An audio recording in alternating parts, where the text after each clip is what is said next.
Okay, तो देखो अभी तक हम लोगों ने इसको कर लिया था, है ना, कि हम लोग इकोनॉमिक्स के बारे में अभी तक कोई क्वेश्चन पिछले लेक्चर से कोई चीज नहीं समझ आई?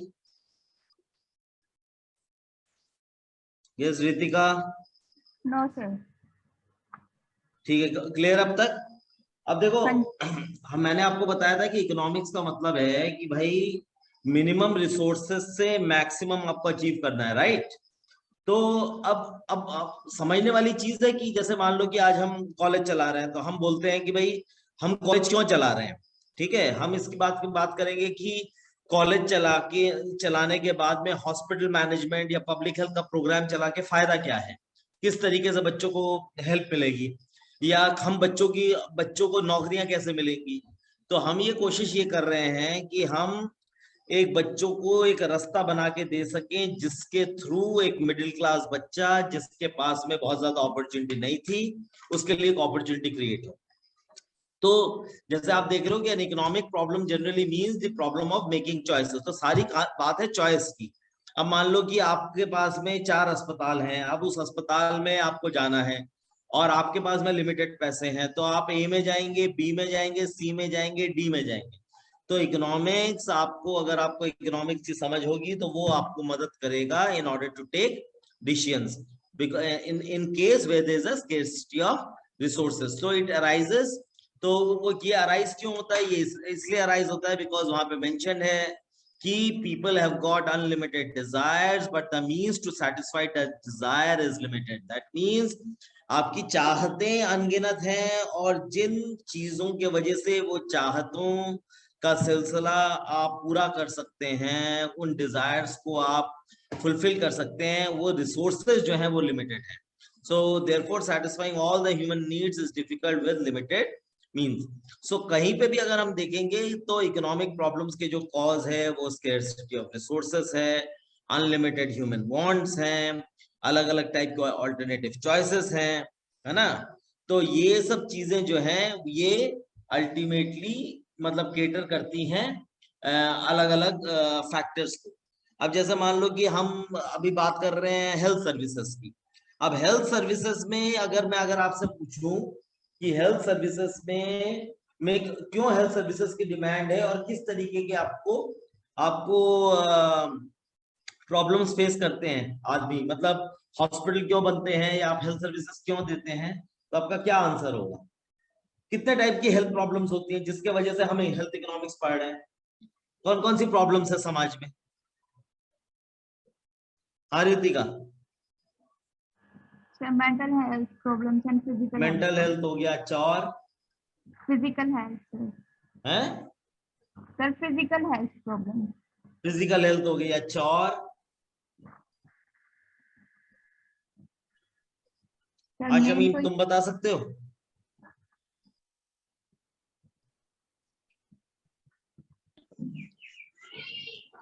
Yes sir. हाँ, कितने टाइप की हेल्थ प्रॉब्लम्स हैं? जैसे यहाँ लिखा है ना लिस्ट ऑफ इकोनॉमिक प्रॉब्लम्स, तो इकोनॉमिक प्रॉब्लम्स को मैं हेल्थ प्रॉब्लम्स बोल रहा हूँ, ये लिख लो पॉइंट्स, मैं दे भी दूंगा बट ये लिख भी लो। तो हेल्थ प्रॉब्लम्स कितने टाइप की हो सकती है जिसकी वजह से आप हेल्थ इकोनॉमिक्स पढ़ रहे हो? हेल्थ क्लासिफिकेशन क्या है? प्रॉब्लम सर मेंटल हेल्थ हो सकता है, फिजिकल हेल्थ, और एक चीज जो है हेल्थ एजुकेशन की नीड्स। तो ओके, तो लिख लो आप, there are 8 types of, okay sorry 6 types of health problems. There are 6 types of health problems. जैसे इकोनॉमिक प्रॉब्लम के अंडर मैं आपको एक्सप्लेन कर रहा हूँ, एग्जांपल दे रहा हूँ, ठीक है। Health problems number 1 communicable disease problem. Communicable diseases, communicable disease जितनी छूत की बीमारियां होती हैं, ठीक है ना, जैसे आपका कोविड हो गया, कम्युनिकेबल डिजीज प्रॉब्लम हो गई, ओके। तो कम्युनिकेबल डिजीज। सेकंड हो गया नॉन कम्युनिकेबल डिजीज प्रॉब्लम, जैसे आपका ओबेसिटी हो गया, हाइपरटेंशन हो गया, कैंसर हो गया, ये सारा नॉन कम्युनिकेबल डिजीज प्रॉब्लम हो गई, ठीक है। पहला communicable diseases, second non communicable diseases, okay. Third हो गया न्यूट्रिशनल प्रॉब्लम्स। Okay sir. जैसे समाज में कुपोषण के शिकार होते हैं बच्चे। अब जैसे इंडिया में अगर बजट कम हो जाएगा तो क्या होगा, जो मिड डे मील प्रोग्राम का बजट है वो कम हो जाएगा। अगर मिड डे मील प्रोग्राम का बजट कम हो जाएगा तो क्या होगा, जो बच्चे वहां पे खान पान करते हैं, जिनकी जेब में पैसे नहीं है, जिनके माँ बाप इतने समर्थ नहीं है कि अपने बच्चों को ठीक से लालन पोषण कर सके, तो उन बच्चों की ग्रोथ स्टंटेड होगी। अगर उन बच्चों की ग्रोथ स्टंटेड होगी तो क्या होगा कि कल को उनका फ्यूचर में वो वीक बच्चे पैदा मतलब बड़े होंगे तो वीक होंगे, वीक होंगे तो उनका फिजिकल वीकनेस होगा, मेंटल वीकनेस होगा, इमोशनल फ्रेजाइल होंगे, है ना। उससे क्या होगा, उससे आपका जो समाज बनेगा वो एक कमजोर समाज बनेगा। कमजोर समाज बनने से क्या होगा कि समाज की अपनी प्रॉब्लम्स होंगी। You got my point. तो इस तरीके से तो अगर आप पब्लिक हेल्थ चीजों को अगर पहले से आप एड्रेस कर लें कि आपके जो बच्चे जो समाज में हैं, चाहे वो अपर क्लास से आता है, लोअर क्लास से आता है, चाहे वो समृद्ध हो नॉन समृद्ध हो, तो फिर क्या होगा, तो आपका समाज बेटर महसूस करेगा, क्योंकि रिस्पेक्टिव ऑफ किस पास में पैसे थे या नहीं थे, सबको प्रॉपर हेल्थ का सुविधाएं मिल रही हैं, और इसलिए ये गवर्नमेंट के लिए एक important goal. Okay, is it clear? Yes sir. Yes, sir. Okay, दृष्टि समझ आया तुम्हें बेटा? सर मैं अभी आई, मैं ना लेट हो गया था थोड़ा सा। कोई दिक्कत नहीं, हम लोग डिस्कस कर रहे हैं अलग अलग टाइप की इकोनॉमिक प्रॉब्लम्स। मैं हेल्थ प्रॉब्लम्स के हिसाब से बात कर रहा था। ओके तो ओके मैं लिखवा रहा हूँ कि ठीक है कि कितने टाइप की हेल्थ प्रॉब्लम होती है समाज में, जिसकी वजह से हेल्थ इकोनॉमिक्स हमको काम आ सकता है। ठीक है ना? जी तो ये मैं बता रहा हूँ आपको। एक मिनट जरा होल्ड करना, एक मिनट। जी सर जी सर।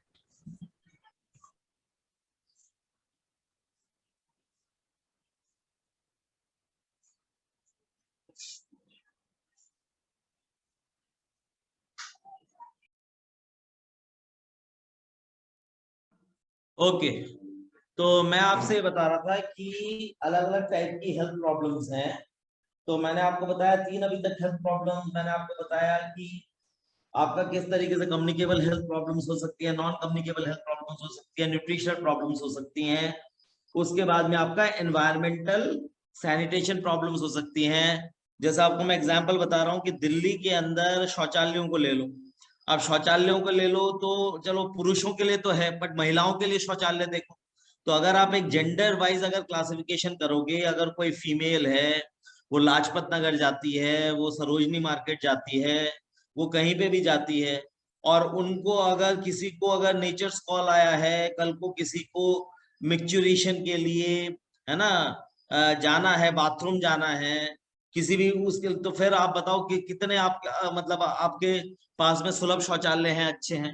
तो अगर दिल्ली में भी अगर हम बताएंगे तो एक बहुत बड़ी ये प्रॉब्लम है, मतलब आबादी के हिसाब से। आज दिल्ली की पॉपुलेशन 2011 के सेंसस के हिसाब से करीब 11 करोड़ 12 करोड़ है। अब 12 करोड़ के हिसाब से दिल्ली जैसी जगह, राजधानी में अगर इतने शौचालय नहीं है, महिलाओं के हिसाब से अगर मैं बोलूं, पुरुषों के और महिलाओं के हिसाब से अगर हम देखें, तो कितने ऐसे शौचालय हैं जो वाकई में प्रयोग करने लायक हैं, और वो किस तरीके से आप इस्तेमाल कर सकते हैं। तो ये एक बेसिक हेल्थ प्रॉब्लम है समाज की। डू यू एग्री और डिसएग्री? हाँ दृष्टि, क्या लगता है? जी सर। है ना? जी तो ये इस तरीके से तो आपको इश्यूज को मतलब देख के उसकी गहराई में उतरना पड़ेगा। तो मैंने आपको जैसे पहले कहा था, देखो कोई भी चीज, कोई भी सवाल, कोई भी क्वेश्चन अगर आपके सामने रहेगा, तो आपको क्यों, कहाँ, कब, कैसे, क्या और किस तरीके से, है ना, तो ये सबके सवाल के उत्तर आपको इकोनॉमिक्स दे देगा। ठीक है ना? तो वो गाना था ना, क्यों, ये क्या हुआ, कैसे हुआ, कब हुआ, कहाँ हुआ, क्यों हुआ। तो ये अगर आप सारे पैरामीटर्स देखने की कोशिश करोगे, तो आपके ये सवालों के उत्तर भी आपको मिलेंगे, और आप उसका सोल्यूशन भी ढूंढने में कामयाब हो। तो प्रॉब्लम को इस तरीके से आपको लेना है। उसके अलावा जो अलग टाइप की प्रॉब्लम्स हैं, ये 4 हो गई। 5वीं प्रॉब्लम होगी मेडिकल केयर प्रॉब्लम्स। अब जैसे आदमी को मेडिकल केयर देना है, चाहे वो आप बुजुर्गों को दे, चाहे आप अब जच्चा बच्चा अभियान जो है, आईसीडीएस हो गया, इंटीग्रेटेड चाइल्ड डेवलपमेंट स्कीम हो गया। आईसीडीएस प्रोग्राम के अंदर अगर कल को बच्चे का अगर बच्चा कुपोषण का शिकार है, बच्चा कुपोषण का क्यों शिकार है? क्योंकि भैया उसको प्राप्त सुविधाएं नहीं मिली। वो पर्याप्त सुविधाएं क्यों नहीं मिली? क्योंकि भैया वो परिवार गरीब था। तो अगर परिवार गरीब था, अगर मान लो समाज के ज्यादातर परिवार अगर गरीब हुए, तो कल को ये जो फ्यूचर है, जो इंडिया का फ्यूचर है, जो गांव में बसता है, तो वो वीक होगा। अगर वो वीक होगा, तो भैया बताओ आपका एक समृद्ध समाज कैसे बनेगा? तो तब यहाँ पे सवाल हो जाता है मेडिकल केयर और मेडिकल केयर सर्विसेज की। कि भाई आपके अस्पताल कितने हैं, नंबर ऑफ बेड्स कैसे हैं, डॉक्टर कितने हैं, नर्स कितनी है, पैरामेडिक कितने हैं, हॉस्पिटल अगर बने हुए हैं तो उनके अंदर इक्विपमेंट किस प्रकार के हैं, अगर इक्विपमेंट भी हैं तो क्या वो अफोर्डेबल है या नहीं है, एक्सेसिबल है या नहीं है, ठीक है ना। तो ये सारे सवाल आ जाते हैं मेडिकल केयर सर्विसेज के हिसाब से। उसके बाद में आपकी और प्रॉब्लम्स है, जैसे पॉपुलेशन प्रॉब्लम्स है। अब जैसे कि समाज में कोई अगर बोले भाई भारत की प्रॉब्लम क्या है, उन्होंने कहा जनसंख्या, पर जनसंख्या तो चाइना की भी है। तो भारत में ऐसी क्या प्रॉब्लम है जो मतलब जो अगर चाइना कंट्रोल कर सकता है पर भारत नहीं कर सकता। तो किसी ने बोला कि भैया भारत में जो लोग हैं वो ही इतने टाइप के हैं, हर एक स्टेट जो है वो एक कंट्री के बराबर है।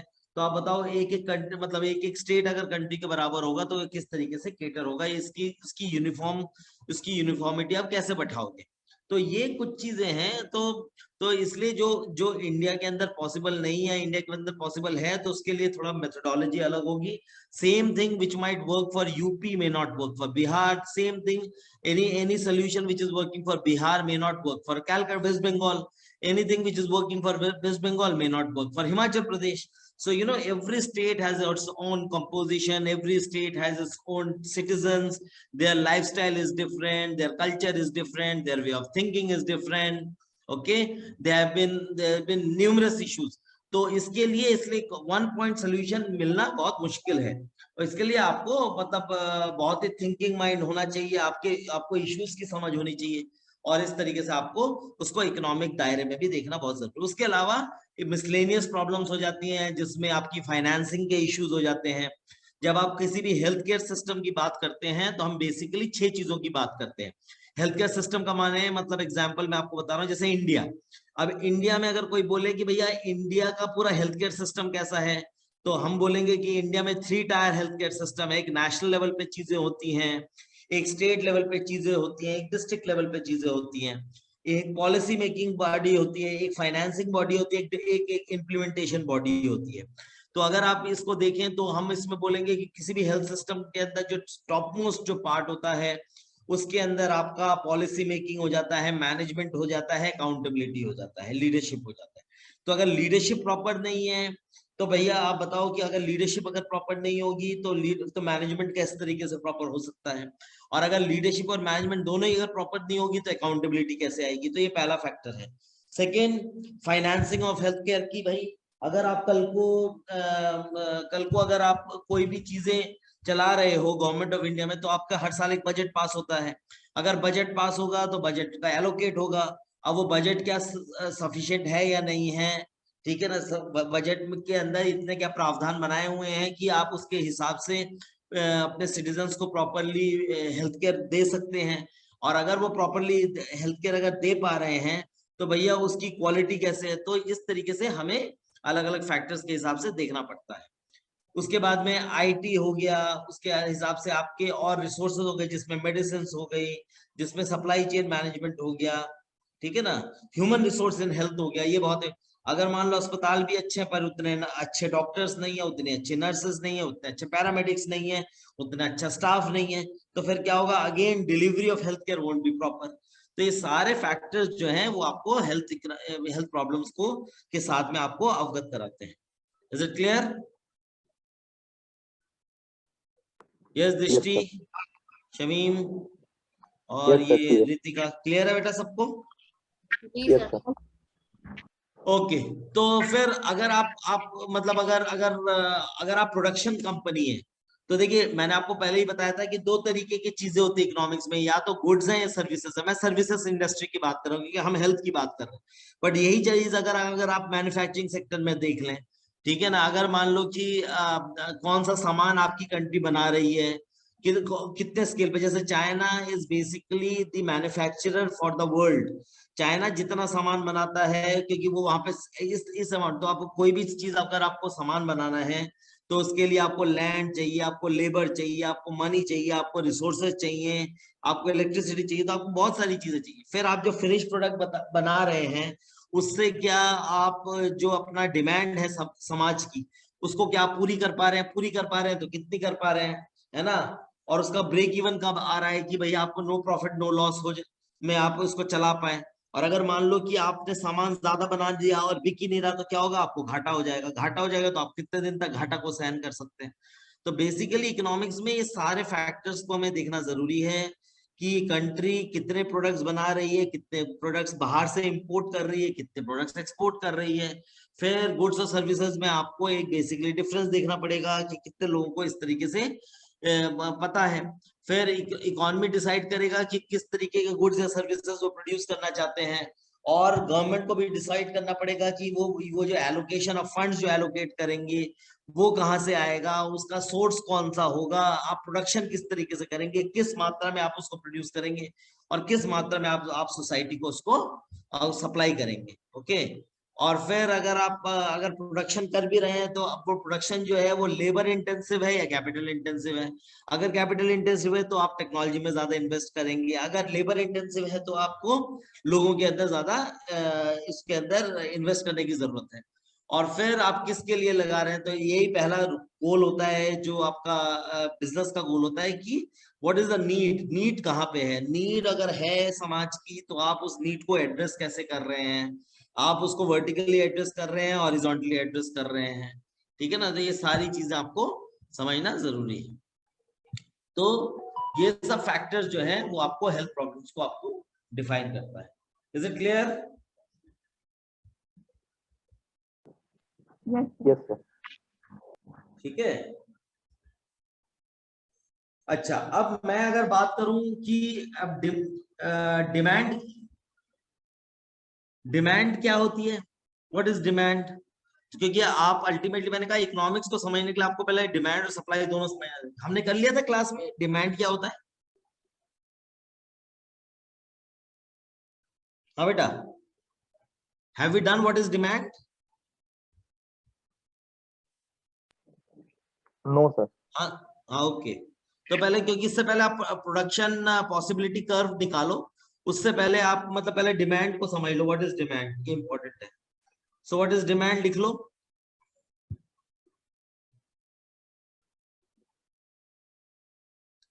Demand is defined as the willingness and the ability. आप विलिंग कितने हैं। अब देखो दो चीजें हैं, मतलब जब आप कोई भी सामान खरीदने जाते हो तो आपको इसमें तीन तरीके के केसेस हो सकते हैं, मैंने पहले भी बताया आपको। पहला, आप उसको खरीदना चाहते हैं कि नहीं चाहते। दूसरा, आपकी जेब में उतने पैसे हैं या नहीं है। अब इसमें तीन सिनारियो है, आप खरीदना चाहते हैं और आपकी जेब में पैसे भी हैं। आप खरीदना चाहते हैं बट आप अनश्योर है, मतलब आप खरीदना चाहते हैं नहीं चाहते, आप अनश्योर है और आपकी जेब में पैसे हैं। और आप खरीदना चाहते हैं बट आपकी जेब में पैसे नहीं। ठीक है ना। दूसरा सिनेरियो ये है, आपकी जेब में पैसे हैं और आप खरीदना भी चाहते हैं, और आपकी जेब में पैसे हैं बट आप खरीदना नहीं चाहते। तो ये इस तरीके से आपके परम्यूटेशन कॉम्बिनेशन के हिसाब से तो ये सब चीजें होती हैं। तो डिमांड क्या हुआ, demand is the willingness and the ability of the consumer. It is the willingness and, लिख लीजिए ये बहुत इंपॉर्टेंट है, it is the willingness and the ability of the consumer to purchase a given product, कि उसकी वो औकात है उसको खरीदने की, है ना। तो मतलब वो खरीद सके। To purchase a given product in a given frame of time, एक पर्टिकुलर समय के दायरे में वो खरीदने की हैसियत रखता हो, इसी को ही आप डिमांड कहते हैं। ठीक है। अब कॉन्सेप्ट ऑफ डिमांड अगर आप देखेंगे और आप ये तो आपको इसको law of demand and demand schedule या डिमांड शेड्यूल, दो कॉन्सेप्ट से इस चीज को जानेंगे। तो आपने जैसे बोला कि डिमांड क्या है, जैसे मैंने अभी बताया आपको, तो डिमांड के कॉन्सेप्ट को समझने के लिए आपको law of demand and demand schedule समझना बहुत जरूरी है। ठीक है। यहां तक कोई सवाल, यहां तक किसी का कोई सवाल बच्चों? No sir. क्लियर है। अब देखो, सपोज किसी को कुछ खरीदना है, अब देखो मैं यहाँ पे डाई, तो दो चीजें आप लगा लो, यहां पे आप लिखो क्वांटिटी और यहां पे रखो प्राइस, क्वांटिटी और प्राइस। अगर आप प्राइस किसी चीज की घटा देते हो तो क्वांटिटी बढ़ जाएगी, और आप किसी चीज की प्राइस बढ़ा दोगे तो क्वांटिटी घट जाएगी। ओके, तो इस तरीके का रिलेशनशिप होता है। तो क्वांटिटी और प्राइस में, जैसे हम बोलते हैं दुकान में जाता, हमने कहा भैया आप आपको हमको एक टोकरी फल दे दो, एक टोकरी आम दे दो, तो बोले भैया कितने का लगाए? कहता भैया देखो 100 की है, बट तुम्हारे लिए चलो हम 90 की लगा देंगे। बोले चलो एक एक एक मतलब टोकरी। अब आपने कहा कि भैया मेरे को तो पर 10 चाहिए, तो 10 अगर है तो बोले उसने 70 की लगा दी। तो जैसे आपने क्वांटिटी बढ़ाई तो उसने क्या किया, प्राइस को कम कर दिया, है ना। तो यूजुअली तो इसी तरीके से क्या है, तो इसको कॉन्सेप्ट ऑफ डिमांड कहते हैं। That means law of demand के अंदर when there is a fall of price there is an increase in demand, and when there is an increase in price there is a fall in demand. It is inversely proportional. Is it clear? Law of demand समझ आ गया बेटा?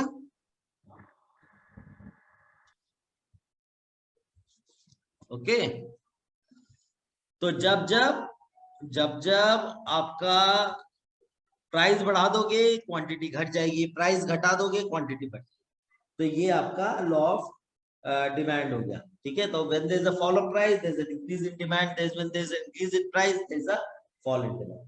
सो this is law of demand. और दूसरा मैंने आपको बोला demand schedule. तो डिमांड स्केड्यूल क्या होता है, लिखो। इट इज अ स्टेटमेंट, ये एक स्टेटमेंट होता है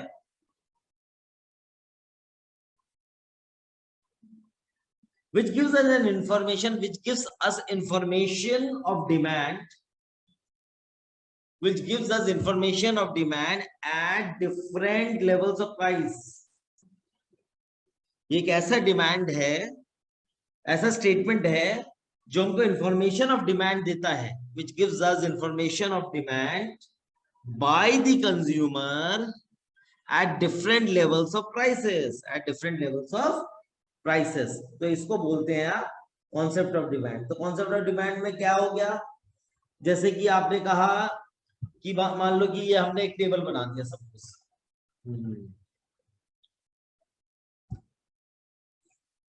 जस्ट हाँ, हमने सपोज ये टेबल बनाया। अब टेबल में हमने बता दिया भाई कि ये टेबल है, और टेबल में हमने कहा लिख दिया ये प्राइस और ये क्वांटिटी, ये प्राइस और ये हमने कहा क्वांटिटी। ठीक है, तो पर डे, तो प्राइस पर डे, जैसे पेट्रोल की प्राइस है, पेट्रोल की प्राइस और क्वांटिटी का, अगर पेट्रोल के दाम बढ़ रहे हैं तो क्वांटिटी घट जाएगी, और क्वांटिटी अगर पेट्रोल के दाम घट रहे हैं तो क्वांटिटी बढ़ जाएगी। ठीक है ना, तो वो हो गया आपका डिमांड स्केड्यूल। जैसे रोज गवर्नमेंट बोलती है आज भैया पेट्रोल जो है वो 95 रुपए 97 पैसे, अगले दिन बोलेगा जी भैया 98 रुपए 90 पैसे, तीसरे दिन बोलेगा जी 100 रुपए 25 पैसे। अब अगर भैया अगर दाम रोज बढ़े जा रहे हैं तो डिमांड क्या उतनी रहेगी, डिमांड घटेगी, है ना।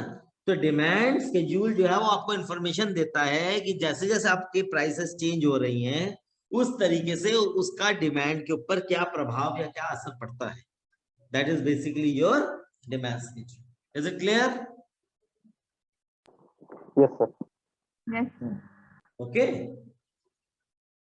तो इससे पहले मतलब, तो अब देखो, अब तीसरी चीज हमें ये समझना चाहिए कि डिमांड को कौन से फैक्टर्स ड्राइव करते हैं। तो which are the factors which will affect demand. अब हेल्थ केयर की आप बात कर लो, तो कौन से ऐसे फैक्टर्स हैं जो डिमांड को रेगुलेट करते हैं, या जिसके वजह से डिमांड, हमारी डिमांड जो है वो हमको चीजें। तो सबसे पहला हो जाता है factors affecting demand are number 1 change in trend. जब मार्केट का ट्रेंड थोड़ा बदल जाता है, जैसे जैसे आप दुकान में जाते हैं सूट खरीदने के लिए, तो आपको जो सेल्समैन है वो बोलेगा अरे भैया ये तो आपका जो वो है ना जो स्टाइल है ये तो आउटडेटेड हो गया, ये तो मैडम 6 महीने पहले चल रहा था, आजकल तो ये नया फैशन तो है ही नहीं। तो आप सोचेंगे अरे यार अब मैं एक नए कपड़े ऐसे बड़े अच्छे बनवा लूं, और कल को जनता ने बोला अरे क्या तुमने दादी अम्मा टाइप कपड़े बनवा लिए भाई, तो फिर क्या होगा कि आपको फिर लगेगा अरे भैया मुर्गी हलाल भी है और खाने वाले को मजा भी नहीं आया। ठीक है ना। तो आपको पहले ही हमेशा से ट्रेंड को समझना पड़ता है कि ट्रेंड कहाँ चल रहा है, आज की यूथ जनरेशन क्या सोच रही है, किस तरीके के कपड़े पहनती है, क्या ब्रांड का इन्फ्लुएंस क्या होता है उनपे, है ना, और उन उसके हिसाब से आपको अगर चीजें आप लेके चलोगे तो आपको ज्यादा इजी समझ आएगा। तो ये one of the factors for demand है, दैट मीन्स ये पहला है चेंज इन ट्रेंड। तो जो पहला फैक्टर है that is change in trend, this is the first factor. Number 2 पे आ जाता है change in the size of population. अब जैसे जैसे आपकी आपकी आम मतलब आपकी जो जनसंख्या है वो घट रही, आपकी जनसंख्या जो है वो बढ़ रही है, ठीक है, तो नेचुरली अगर आपकी बढ़ रही है, लोग ज्यादा मांग रहे हैं और आपके पास में सप्लाई कम है, तो फिर क्या होगा, सबको तो नहीं मिल सकता भाई। तो उससे क्या होगा, उस चीज की डिमांड मतलब बरकरार रहेगी, घटेगी, क्योंकि अगर किसी को मिलेगा ही नहीं तो भाई अगर आपके पास जो नियरेस्ट रिसोर्सेज आप उसको पूरा करने की कोशिश करेंगे। तो ये भी फैक्टर डिमांड को, तो पहला मैंने आपको बताया चेंज इन ट्रेंड, तो अपने आप ट्रेंडी रहिए, इस चीज को प्रॉपर्ली समझिए। सेकंड मैंने बताया changes in size of population. Third है क्लाइमेट और वेदर चेंज, ये जो सबसे बड़ा फैक्टर आज की डेट में, धीरे धीरे ग्लोबल वार्मिंग बढ़ रही है, क्लाइमेट बदल रहा है, वेदर बदल रहा है, ठीक है, और ये सब फैक्टर जो है, मान लो कि कल को बारिश नहीं हुई, अगर बारिश नहीं हुई तो धान प्रॉपर नहीं होगा, अगर धान प्रॉपर नहीं होगा तो फूड सिक्योरिटी जो रिजर्व्स है वो प्रॉपर्ली खुले हुए हैं कि नहीं, या उनको दिक्कत है। तो इस तरीके से आपको समझ आएगा कि ये एक फैक्टर से आप कितने सारे और फैक्टर्स को जोड़ते हुए काम करते चले। तो पहला मैंने बताया चेंज इन ट्रेंड, सेकंड बताया चेंज इन पॉपुलेशन, थर्ड बताया मैंने क्लाइमेट और वेदर चेंज, फोर्थ बताया मैंने अवेयरनेस, आप कितनी जानकारी रखते हैं, आप कितना मतलब इसके थ्रू आगे बढ़ेंगे, ठीक है। तो ये सारा का सारा अवेयरनेस आपको इन चीजों की कितनी है, क्या आपके सोसाइटी में कोई और अवेयरनेस क्रिएट करने के लिए कोई डिफरेंट टाइप का प्रोग्राम कर रहा है, अप्रोच आपकी डिफरेंट है या नहीं है। उसके बाद में चेंजेस इन इनकम, अब जैसे इंडिया में आज की डेट में स्टैगफ्लेशन का टाइम आ रहा है। What is stagflation, what is stagflation, कौन बताएगा?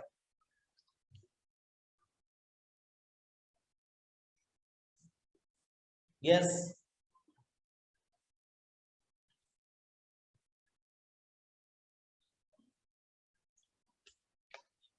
2008 में जैसे मंदी आई थी उसी तरीके से अब इंडिया में या पूरे ग्लोबली अभी, क्योंकि यूएस के अंदर डॉलर का प्राइस और बढ़ता चला जा रहा है, पेट्रोल का प्राइस बढ़ता चला जा रहा है, और अगर आपके इकोनॉमिक्स के फंडा मतलब स्ट्रांग नहीं होंगे तो नेचुरली दिक्कत आ सकती है।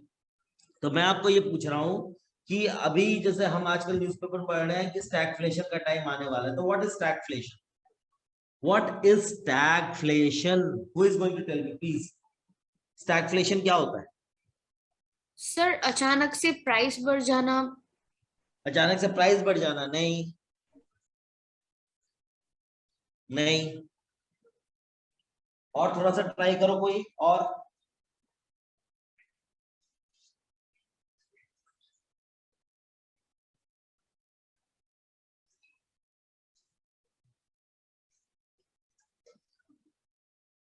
देखो इंडिया एक कंज्यूमर ड्रिवन मार्केट है। इंडिया में क्यों लोग पैसा लगाना चाहते हैं, क्योंकि लोग बोलते हैं यार 140 करोड़ की आबादी है, अगर एक छोटा सा बिस्कुट का पैकेट भी बेच दोगे और हर एक गरीब आदमी अगर बिस्कुट खाने के लिए तैयार है, बिस्कुट कौन है, हर चाय के साथ में आदमी को बिस्कुट चाहिए। पहले आप रूरल पॉपुलेशन में देखिए, पहले आपका जो बिस्कुट का पैकेट है बड़ा बिकता था, अब धीरे धीरे जब लोगों की आमदनी घट गई, उसके बाद में आपका नोटबंदी हो गई, तो गरीब आदमी तो नोट मतलब गरीब आदमी तो नेचुरली रोज खाता है और रोज खर्चा करता है, इस तरीके का था, तो मार्केट से एक मेजर चंक अपना चला गया।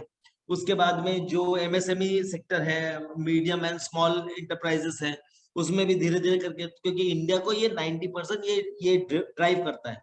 और अगर इंडिया की अगर आप देखें कि जो 65% ऑफ जो इकोनॉमी जो चलती है वो इस बेसिस पे चलती है कि लोकल डिमांड रहेगा, लोग मांगेंगे, लोगों की खपत होगी। लोगों की खपत कब होगी? जब लोगों की आमदनी होगी। अब क्या है कि ऑलरेडी जो इंडिया पिछले 45 साल में सबसे ज्यादा अनएम्प्लॉयमेंट रेट आज की डेट में इंडिया के अंदर है, ठीक है। तो ये सब फैक्टर्स जो है वो इस चीजों को दर्शाता है कि इकोनॉमी इतनी मतलब वो नहीं है, इतनी स्ट्रांग नहीं है, और नेचुरली कल को जब ओवरसीज में कुछ दिक्कत होगी तो उसका असर इंडिया में भी आएगा। तो यही आज की डेट में हो रहा है। तो स्टैगफ्लेशन जो होता है वो स्टैग्नेशन है, मतलब मार्केट बिल्कुल रुक गई है, और इन्फ्लेशन का मतलब है महंगाई बढ़ती चली जा रही है। अब आप मान के चलो कि आपकी जो ये दो किस्म के आदमी थे, दोनों में की जॉब थी, एक की जॉब कोविड में चली गई, एक की जॉब रही। अब जिसकी जॉब चली गई तो उस पर डबल मार, क्योंकि उसको नई नौकरी मिल नहीं पा रही है, और पुरानी जो सेविंग है वो भी खत्म होती जा रही है। और जो दूसरा किस्म का आदमी है उसमें क्या है कि नौकरी तो जैसी थी वैसी ही चल रही है, और काम का प्रेशर भी उसके ऊपर और डाल दिया, और भाई टाइम पे तनख्वाह भी नहीं मिलती है, तो फिर क्या होगा भाई? आप तो सोचो कि मार्केट में क्या स्टैग्नेशन आ जाएगा, क्योंकि भैया वो जब पैसों खर्चने की दरकार होगी तब उनके पास में पैसे नहीं है खर्चा करने के लिए, है ना। और साथ साथ क्या होगा कि मतलब इन्फ्लेशन भी धीरे धीरे करके बढ़ती जा रही है, क्योंकि महंगाई बढ़ती जा रही है, डिमांड भी नहीं है और महंगाई भी बढ़ती जा रही है, तो वो डबल मार होती है। तो अल्टीमेटली मतलब अगर इनकम में बदलाव आ जाता है, अगर इनकम आपकी बढ़ जाए, ठीक है, और आपके खर्चे पहले से ही कम रहे, तो नेचुरली आपके पास में और विड पावर मतलब विड आ जाती है या विड पावर आ जाती है, ताकि आप ज्यादा उसको प्रॉपरली खर्चा कर सकें। तो इनकम का बहुत इंपॉर्टेंट असर है डिमांड में, क्योंकि अगर इनकम बढ़ेगी तो डिमांड बढ़ेगी चीजों की, अगर इनकम नहीं बढ़ेगी तो डिमांड भी नहीं बढ़ेगी। और उसके बाद में है प्रोडक्ट इंप्रूवमेंट। जैसे जैसे टाइम जाता है वैसे ही एक जो रॉ प्रोडक्ट होता है वो शेप लेता है, वो अलग अलग तरीके से वर्कआउट करते हैं। तो अगर कल को अगर चीज सही है और उसको उसकी लोगों को के अंदर उसको जरूरत नजर आती है, तो नेचुरली कल को डिमांड भी उसकी बढ़ेगी। तो ये सब फैक्टर्स हैं जिसके वजह से आप मतलब जो है डिमांड को बढ़ता हुआ आप समझ सकते हैं या उस कॉन्सेप्ट को समझ सकते हैं। Is it clear? जी सर। ठीक है, कोई सवाल जो नहीं समझ आया?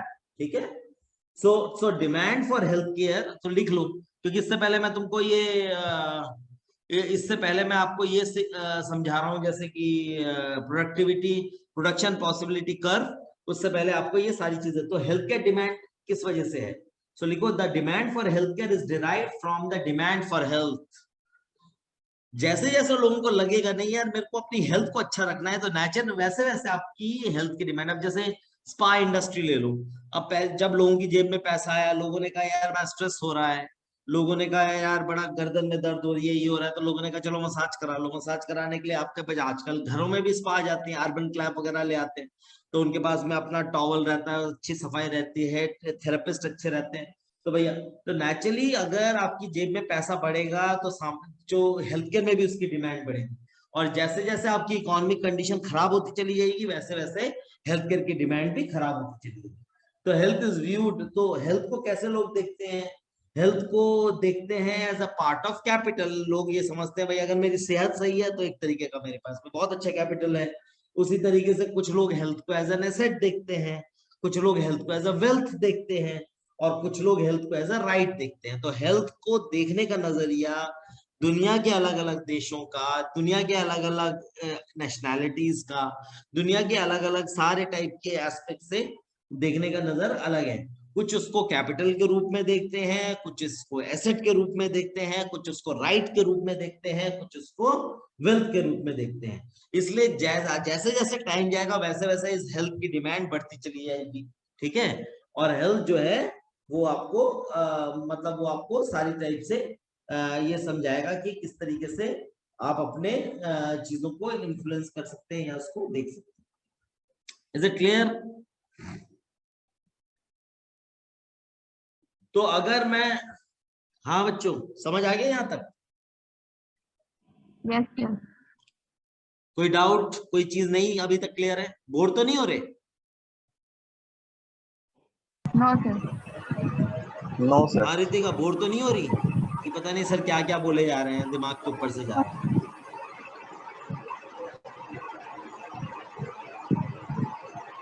हाँ रितिका, समझ आ रहा है? Yes sir. ठीक है। हाँ शमीम, समझ आ रहा है बेटा तुम्हें? Yes sir. ओके। तो जब हम हेल्थ की बात करते हैं तो हेल्थ को समझने के लिए, क्या हेल्थ की डिमांड को समझने के लिए दो टाइप के फैक्टर काम करते हैं। ठीक है, ये भी लिख लो, the factors influencing health care demand. What are the factors that influence health care demand? क्योंकि अभी हम आएंगे, अभी इसको जब हम बनाएंगे तो हमें इसको मैथमेटिकली समझना बहुत जरूरी है। तो एक होता है पेशेंट फैक्टर। जब हेल्थ केयर की डिमांड को समझने के लिए आपको दो, देखिए इस पूरी कहानी में दो किरदार है। डॉक्टर होना चाहिए, डॉक्टर की एग्जिस्टेंस कब होगी? जब मरीज की एग्जिस्टेंस होगी। तो एक डॉक्टर होना चाहिए, एक पेशेंट होना चाहिए। यस या नो? Yes sir. है ना? तो पेशेंट का कौन कौन सा फैक्टर है? अगर मान लो आप ही हो तो आपका हेल्थ स्टेटस, तो नंबर पेशेंट फैक्टर में चार चीजें आ जाती है। क्या क्या? पहली बात, health status of the person, अब उस आदमी, जो आदमी के बेसिस पे ये सारी चीजें हो रही हैं, उसका अपना स्वास्थ्य कैसा है, ठीक है ना। वो बच्चा है, वो बूढ़ा है, वो जवान है, वो 20 साल का है, वो 66 साल का है, वो 10 महीने का है, वो है ना, तो किस तरीके से उसका हेल्थ स्टेटस क्या है। Number 2, demographic factors for that person, जैसे वो कहाँ का रहने वाला है, कितनी उसकी आमदनी है, किस तरीके का काम करता है, क्या क्या उसका इनकम लेवल है, क्या इसका सोशल स्टेटस है, ठीक है ना, किस तरीके से वो अपनी डिमांड रखते हैं। तो ये सारे फैक्टर्स हैं जो आपके डेमोग्राफिक कैरेक्टर्स में हो गए। उसी तरह का इकोनॉमिक स्टेटस है, क्या वो नौकरीशुदा है, अगर नौकरी है तो तब भी स्टेबल नौकरी है, अनस्टेबल नौकरी है, ठीक है ना। और वो आदमी के पास में एसेट किस तरीके से है, उसके मार्केट में रिस्पेक्ट कैसी है। तो ये सारे फैक्टर्स जो है वो पेशेंट फैक्टर्स के अंदर आ जाते हैं। Is it clear?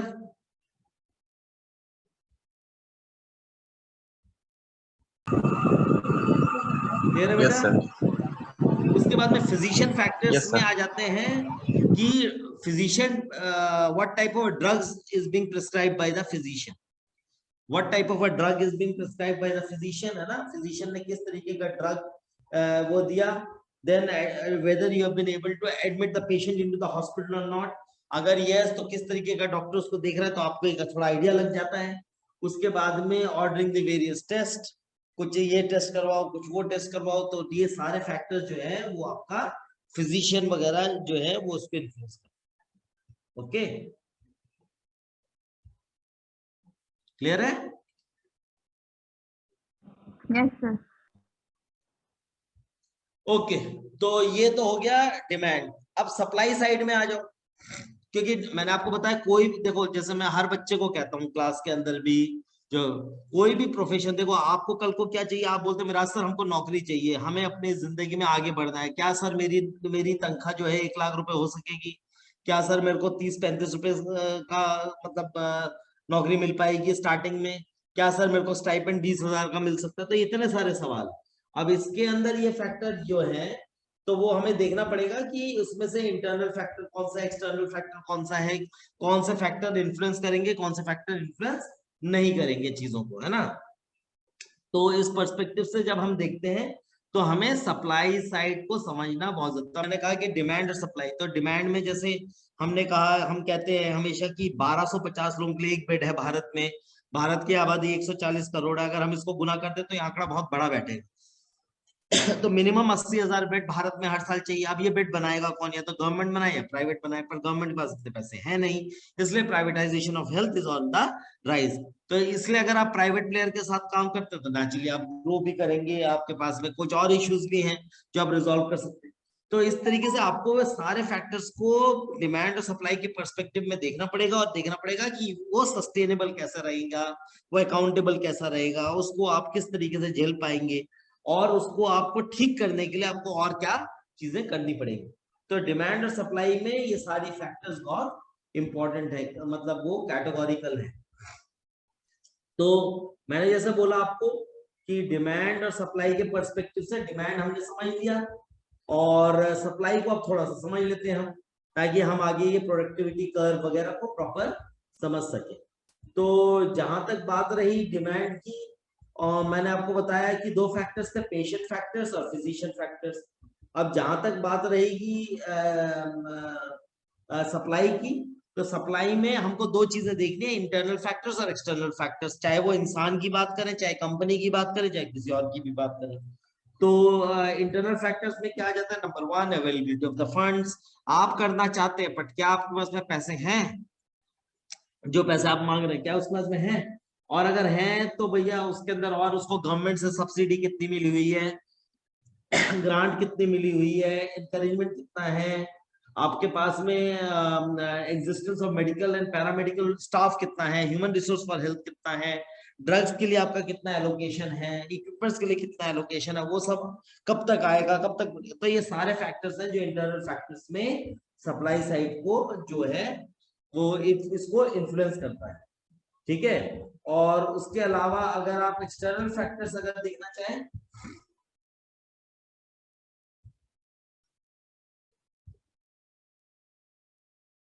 एक मिनट।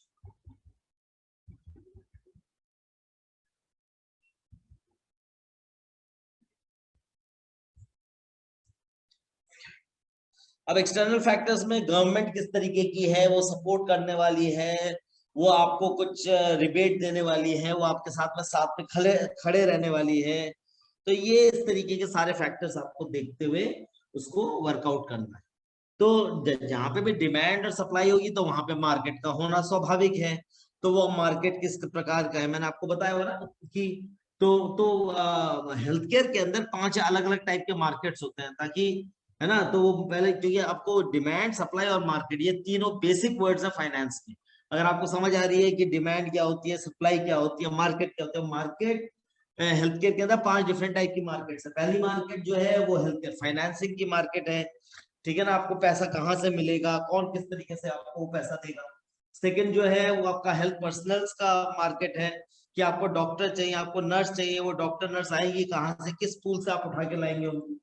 तीसरा जो है वो इंस्टीट्यूशनल सर्विसेज मार्केट है, कि आप कितने तरीके की सर्विसेज दे रहे हैं, चाहे आप उसको एक्सरे की सर्विसेज दे रहे हैं, लैब सर्विसेज दे रहे हैं, आप उसको मेंटेनेंस की सर्विसेज दे रहे हैं, आप उसको रिकॉर्ड्स मेंटेन करने की सर्विसेज दे रहे हैं।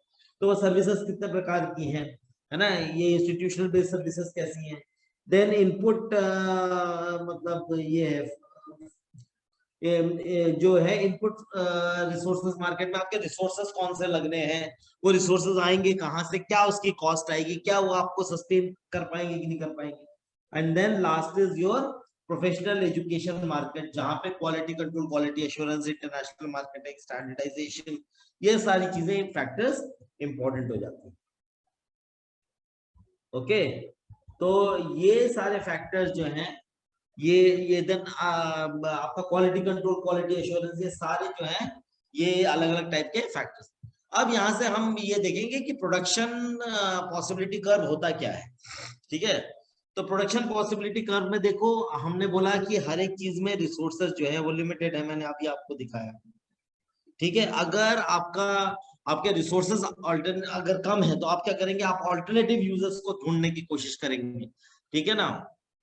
जैसे कि आप एग्जांपल मान लीजिए कि आप प्रोडक्शन करना चाहते हैं एल्डरली सर्विसेज का अपने हॉस्पिटल में, ठीक है।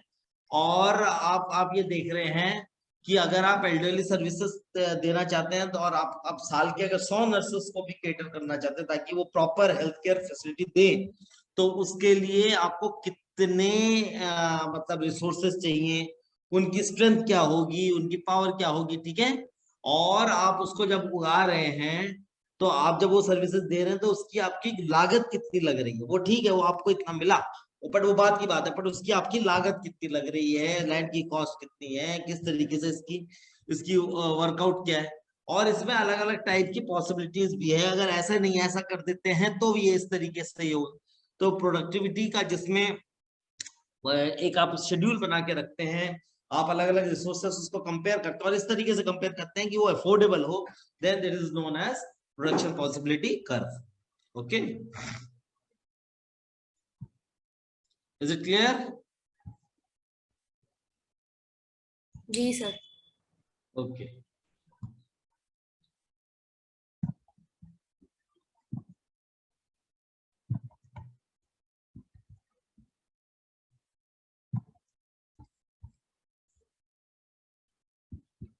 क्या हो गया भाई?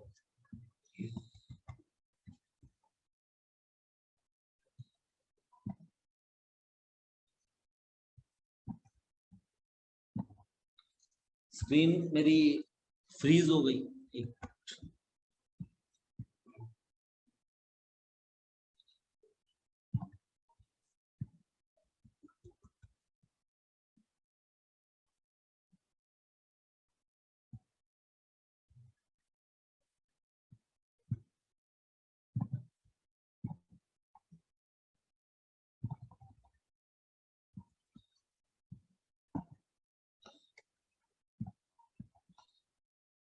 ओके, तो जैसे हमने कहा कि एप्पल्स और व्हीट अगर आपको ग्रो करने हैं तो आपको उसके लिए कौन से रिसोर्सेज चाहिए, किस तरीके की टेक्नोलॉजी लेना है ना, कॉम्बिनेशन किस तरीके से बोला, ताकि आपका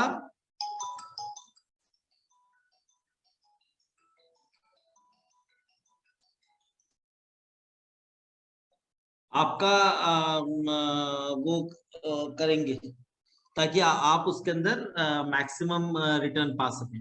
तो किस तरीके से है ये थोड़ा आप इसको मैं इसको बोलूंगा सीमा को आपसे शेयर कर लेने के लिए, ये आप थोड़ा सा इसको पढ़ के देखना, ठीक है? अगर आपको नहीं समझ आएगा तो फिर मैं इसको आपको अलग से समझाऊंगा, ठीक है? क्योंकि ये है आपका प्रोडक्शन पॉसिबिलिटी कर्व कोई भी चीज का।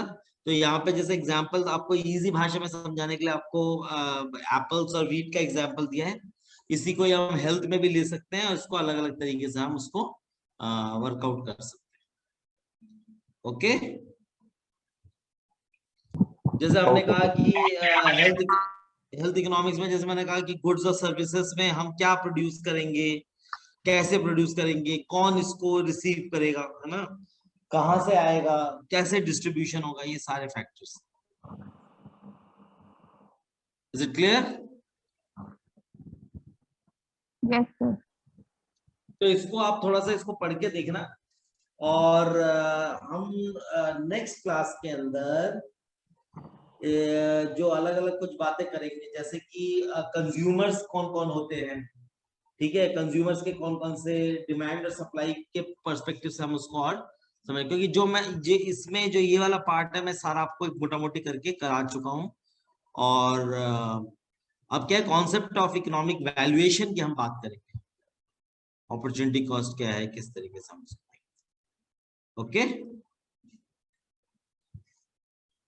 तो अगर आपको डिमांड समझ आ गया है, सप्लाई समझ आ गया है, तो अब आप इसको समझ पाओगे और बाकी चीजें भी हमने बता दी हैं। अब हम कॉन्सेप्ट ऑफ इकोनॉमिक इवैल्यूएशन से शुरू करेंगे। Is it clear?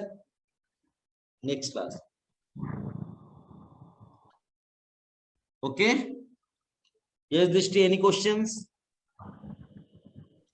नहीं सर, ठीक है।